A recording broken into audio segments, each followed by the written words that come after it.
welcome. Welcome so much to part 2 of making friends with your emotions. And please say hello as you're here so that I can see who's here. Facebook lets me know that there's people here, but I can't tell who it is. So as you're coming on, just please go ahead and say hello, whether that's live or whether that's later on watching it. All right, well, last week I shared about making friends with your emotions, part 1. And what I did was I covered the idea that God has given us emotion to guide us and help us in life. And I encourage you to view your emotions as actually something that gives you valuable information that will help you learn and grow. And I also gave you a few tips to get started in paying attention to your emotions in healthy ways. And so this topic is so important that actually when I was writing my book, Give Yourself a Break, Turning Your Inner Critic into a Compassionate Friend, I actually dedicated a whole chapter, chapter 7, to this topic. So if you missed the video last week, I've actually put it on YouTube, and when we're done, I'll leave the link in the comment section below. So if you wanted to see part 1, you can still go watch that some other time. And after we're done with the live presentation today, please share it on your page just so other people can learn too. Most of us have never gotten any kind of training in how to healthily deal with our emotions. And please make comments below as we're going for things that are helping you or whatever it is you want to say. Okay, so I see a couple people. Hi, Roberta. Hi, Randy. It's great to have you guys here. And so today, what I'm doing in part 2 is I'm going to be giving you great information about 3 not very healthy ways of handling your emotions and 1 very healthy way that works. So see, the reality is that the way that you learned to deal with your emotions growing up greatly influences how you handle them now. That kind of makes sense, right? So it's really important to understand that, what type of emotion school you went to growing up, all right? So this will be more clear as we go. So again, as we look at how we're currently dealing with our emotions, maybe the parts that we have trouble with, it's important to look at how we were taught to deal with them in the very first place. So believe it or not, you learned from the minute you were born how to deal with your emotions from the people around you, and teaching us what to do with those emotions, how to feel them, how to express them, whether to acknowledge them, all those things, okay? We've been to emotion school growing up. So it's really important to know what emotion school you went to so that you can understand maybe where you have struggles now. So ideally, as a child, you would have been taught a few kind of important things about your emotions, how to handle them in healthy ways, such as, first one being, how to regulate your emotions. And what that means is just learning how to be able to, when you have strong emotions come up, how to calm yourself down, how to take deep breaths and go inside and try to understand what's going on, all of that, just to regulate your emotions so that they don't take control of your life. The second would have been great for you to learn really early on how to name and value your emotions. Be able to put a name to them. Okay, I'm feeling angry, I'm feeling sad, I'm confused, I'm frustrated, whatever they are. And to value, like, oh wow, there's something here I got to pay attention to. All right, and then the third would be how to work with your emotions without being ruled by them. So ideally, that would have been great for all of us to have learned. Most people haven't learned that at all. In fact, the reality is most people don't know how to do this. And that's why you're tuning in, and I think you'll know a lot more by the end. So the reality is that most likely your parents didn't know how to do any of this, and so of course they couldn't teach you to do any of it, even though they would have wanted to. So to understand your emotion style now, we need to look at how you learned it in the very first place, okay? So I'm referring to some research by someone named John Gottman, who's done a ton of research on emotions and the 4 parenting styles that affect a child's understanding and their ability to express their emotions in healthy or unhealthy ways. And of course, this then affects our ability as adults to do the same. Okay? So, hi Cindy, I see you. So the first style that's not healthy or helpful is the dismissing style. And so this parenting style responds to emotions basically by ignoring or dismissing them. So when a child's emotions, for instance, are come up, they're just to be ignored or dismissed. They're no big deal. And so what happens is a child learns that they should push those emotions deep down and just focus on feeling happy, okay? Focus on the positive. And so in the process, they feel ashamed for, having these emotions that are weird and wrong, and they don't learn healthy ways of handling them. And so this can carry into adulthood, of course, as we repeat the same mistakes, not just with other people, but more importantly with ourselves about our emotions. So as an adult, we might say things to ourselves like, there's no reason to feel sad about this. You should just be able to handle this. Let's look on the bright side, okay? Now, the problem is that this doesn't work because, honestly, the emotions are very valuable, and there's a lot to learn from them and a lot to process so that we can connect to ourselves, understand ourselves, and actually to be there for ourselves when we're going through difficult times. So it's super important to actually pay attention and to not dismiss those emotions. Okay, that's the first one. The second one is called the disapproving style. And that style, the parent responds to strong emotions such as anger or fear, sadness, in actually a very negative way. The emotions themselves are seen as bad and wrong. And the belief is that the children need to be disciplined for the emotion themselves, even if there's been no misbehavior. So it's wrong to be angry, just period, okay? So what ends up happening, unfortunately, and no parent ever intends this, it's what they learned most likely. What ends up happening is a child will end up distrusting their emotions, and actually they get a sense that, there's something basically wrong with them. They don't know what it is, they can't put their finger on it, but who they are is not right. And so often that person will have difficulty getting along with others because they have low self-esteem and they don't know how to modulate or to regulate to help themselves when they're emotionally distressed. And, that happens all the time, right? So we got to kind of figure out how to do that because that's part of life. All right, then the third not healthy style is called the permissive style. And this parenting style responds to a child's strong emotions by allowing them, but without any kind of boundaries or consequences. Like if the emotions are good, just express them. And so the parent is correct in the part of letting the child know that their emotions are valuable and should be listened to. That part is good, okay? But where the imbalance occurs is that the child is then not helped to process the emotions or to, realize, okay, there's consequences for these emotions, not the emotions themselves, but the actions that come from the emotions. And then they're not helped to solve a problem, whatever problem they're having. So what happens is without guidance from parents or other caretakers, the child gets the message that actually any behavior is totally fine. Just express yourself. And it's kind of up to you to figure out how to calm yourself down and come up with solutions to whatever your problem you're having. And so they have a lot of trouble, often kids, learning to calm themselves down when they're angry or they're sad or they're upset. And they often find it difficult to keep friends because, they have outbursts. They don't know what to do with the emotion because they've just been taught, hey, it's okay to express yourself. But the reality is that it is okay to express yourself, but it does affect other people, and we want to do it in a healthy way. So, they're taught that feelings are good, which is a great thing, but the negative is that they don't learn to calm themselves down and to also realize that, okay, there's consequences for, hitting your sister and throwing a rock through a window on purpose and for tearing up everything the teacher gave you to do. Like, it's okay for you to be upset, but there's actually consequences when you do that behavior, okay? So those are the three that are actually not helpful, and they kind of put us in a place where we don't know how to process our emotions as well as we would like.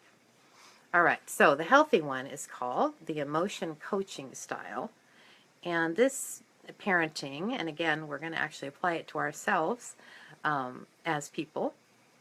This parent responds to children's emotions by actually being curious about them. Emotions are not something to be dismissed or to be afraid of or to just be shut down. They're actually meant to provide valuable information about what's going on inside of the child. And parents see children's emotions as a way to actually connect with them and to come up with solutions to problems or pain that they're facing.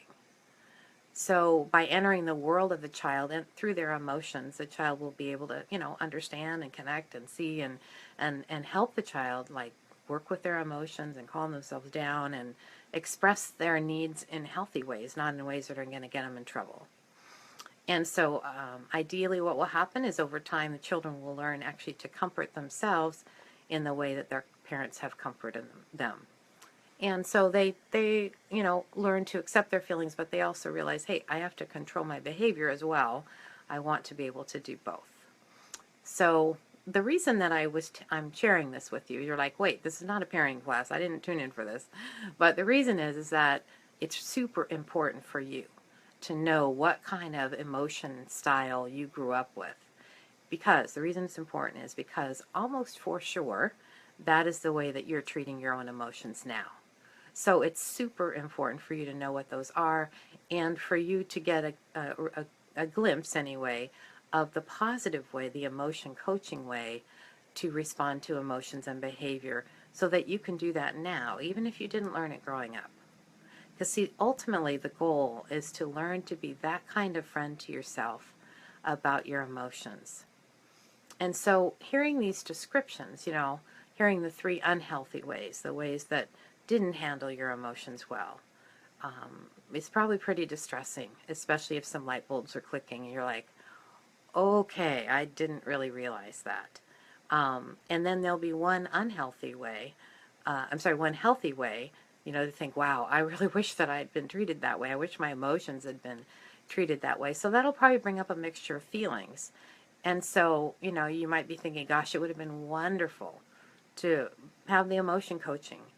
And then you might be feeling, a variety of emotions, sadness or hurt or anger or regret, all kinds of things, as you reflect on how different your training about emotions was and how much it would have made a difference in your life. So what I'm wanting to say to you right now is, as you're listening to this, as you're watching this video, be kind to yourself about what you're discovering, okay? You might also be having thoughts, if you're a parent, of like, oh my gosh, I did some of that stuff to my child, right? Because I didn't know. I didn't know any different. I did the very best I could. In fact, I worked really hard to treat my child's emotions with care. And so we want to be really kind to ourselves about what we discover, all right? So the purpose in finding out about the positive way, I mean, obviously, I want to teach something that's helpful to you, right? But the purpose is not to torture yourself with what you missed out on, even though, of course, you're going to have those emotions. And so it's important to allow yourself to have the emotions because that's good, all right? And so as you think about it, I'm going to help you with it, okay?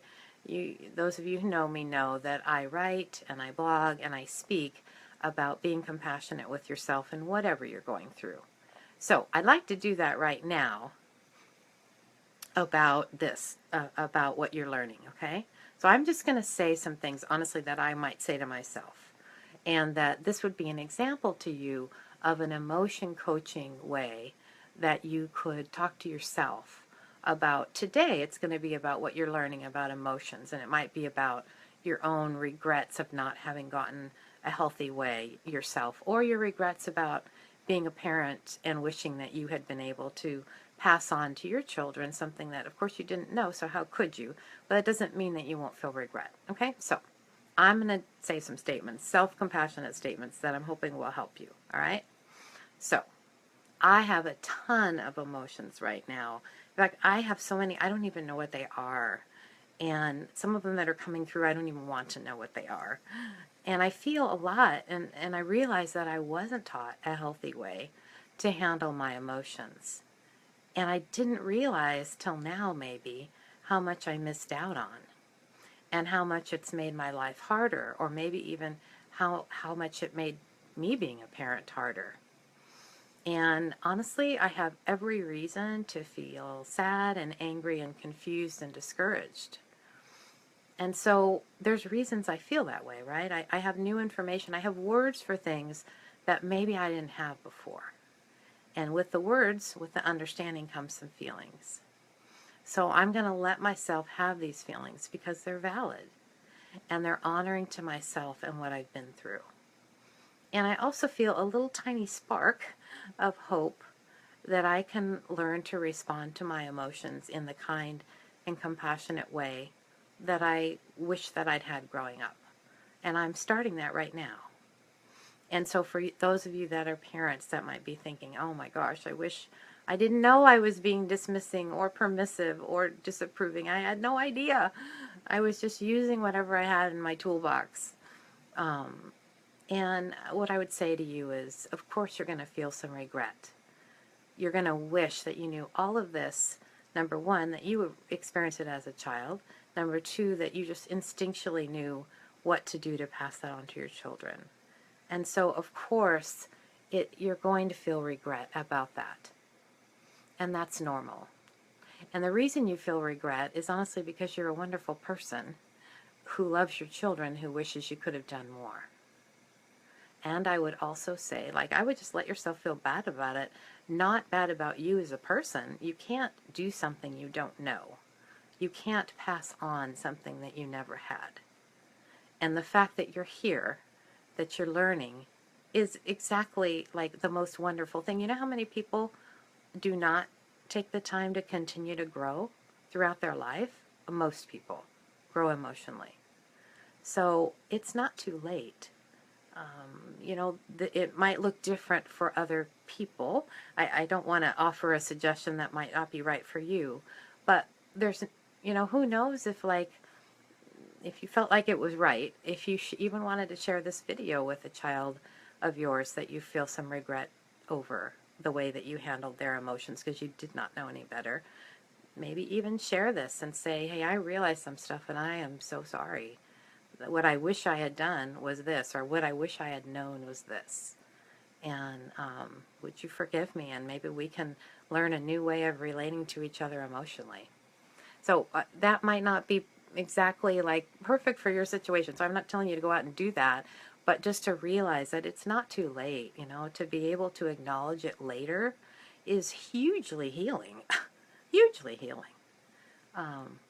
Oftentimes, and if you think of yourself as a child who's grown up, you're an adult, and you think about the things that you wish your parents had realized, and been able to say to you, if they said them to you now, it would be so healing, even if all the time has passed. So just realize that it's not too late, all right? And so I want you to notice, what does it feel like to have yourself respond to yourself in such a kind and compassionate way? To understand why you struggle, to give yourself words of compassion and empathy, and also words of hope, to try to really get you. You know how we always wish that other people would get us? To actually be able to get you, right? Get you yourself, and to notice that you've already started. You're already here watching. These videos stay on Facebook forever, and actually I put them on YouTube also. You can watch this stuff as much as you want, and you can learn and grow from it. So, if you don't know what to do, you can totally learn. There's no reasons you can't, okay? And so, I myself, there's tons of resources out there. Myself, I have the book, Give Yourself a Break, Turning Your Inner Critic into a Compassionate Friend, and I have a whole chapter on this called Being Compassionate with Your Emotions. I also have a CD with compassionate statements you can say to yourself and exercises to help you soothe yourself when distressed, to help you return to a state of calm when you're upset. And actually, I'm working right now on some new compassionate self-statements to say to people, because I've had so many people tell me that listening to those give them the words that they don't know how to say to themselves. In fact, I recorded those under duress after 50 people asked me to do it, and I finally went, oh, all right, I will. And I've sold hundreds and hundreds of these CDs just because people want to treat themselves differently, but they don't know how. And so it helps to maybe hear someone else's voice, and then over time, you will know what to say to yourself. It's really cool how that works. So I would be super interested in statements that you think you would like to hear. And so if that's putting something in the box below, or if you want to private message me, maybe answering the question of like, I need to know how to treat myself with compassion when ... It's because I'm fashioning these new statements, and I'd love it to be something that you need. So to summarize today, it's important to know how you were taught to deal with your emotions growing up. Was it dismissing, where you're supposed to just basically ignore or dismiss your emotions and just focus on being happy? Or was it disapproving, where actually your emotions were responded to extremely strongly? You were wrong to have anger or fear or sadness. And emotions themselves, your emotions, were seen as bad or wrong. Or were you perhaps raised permissive, where your parents were great about letting you know that your emotions were valuable and important, but unfortunately along the way you missed learning to calm yourself down and regulate your emotion, and you missed problem-solving skills to deal with a problem. And so, what we're focusing on, what we're trying to do with ourselves, all right, is emotion coaching, which is responding to our emotions by being curious about them, learning from them, empathizing with ourselves, what we're going through, and trying to come up with solutions for whatever problems that we're facing. And so the goal is to respond to our own emotions and behavior now in healthy ways. And so my hope is that you will, over time, be able to respond to yourself in this very positive way, and that as you see how you were raised, you will actually have great compassion for yourself. That you'll be able to say, oh my gosh, no wonder. This explains so much about why I haven't known what my emotions are, or they've run away with me, or I have no idea what to do with them even though I want to. It all makes sense now. And so you can learn to be that kind friend to yourself about your emotions now. It is so not too late. So thanks for joining me, and I'm really glad you're here.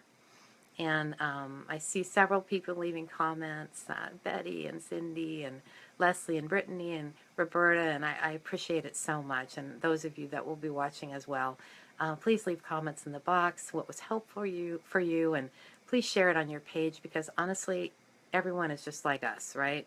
We were not taught because our parents didn't know. But hallelujah that we know so much more, and if we can share that with other people, that would be a very good thing. So thanks for joining me today, and I plan to be back next Friday at 1, my normal time, and thanks for tuning in today at a different time, and I'm just delighted that you were here. All right, so you take good care of yourself, and I'll see you next week, and I love to answer any kind of comments that you leave. Alrighty, bye.